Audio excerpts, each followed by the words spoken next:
संपूर्ण राज्यभरात मान्सूनपूर्व पावसाच्या सरी छत्रपती संभाजीनगरसह वर्धा, लातूर, अमरावती, धाराशिव, आष्टी या ठिकाणी वादळी वाऱ्यासह जोरदार पाऊस. शेती पिकांचं झालं मोठ्या प्रमाणात नुकसान.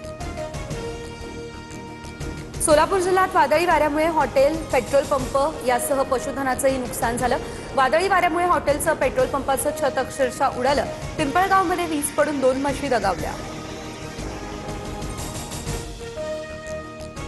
विदर्भात पुढील 9 दिवस उष्णतेचा अलर्ट. चंद्रपूर या ठिकाणच्या ब्रह्मपुरीत देशातलं सर्वाधिक 42.2 अंश इतकं तापमान, तर अमरावतीमध्ये 2 दिवसात उष्माघाताचे 3 बळी.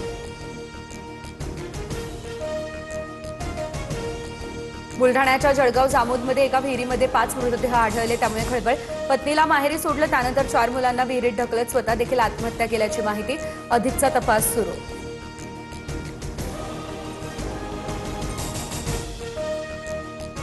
भोगो दूध संघाच्या निवडणुकीचं बिगुल अखेर वाजलं. 2 जून ते 1 जुलै दरम्यान ठराव सादर करण्यासाठी आदेश. प्रारूप मतदार यादी तयार करण्यासाठी ठराव मागवले.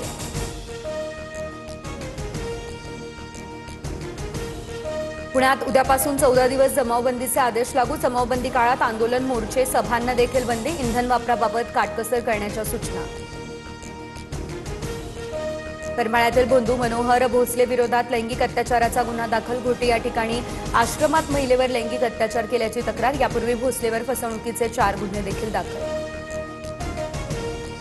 मोंदो अशोक खराची प्रॉपर्टी ईडीने केली जप्त. खराच्या अनेक बेनामी मालमत्तांचे रेकॉर्ड आणि डिजिटल उपकरणं ईडीच्या ताब्यात. मर्सिडीज कार, 1.12 कोटी रुपयांचे दागिने यासह 2.25 कोटी रोकडही करण्यात आली जप्त.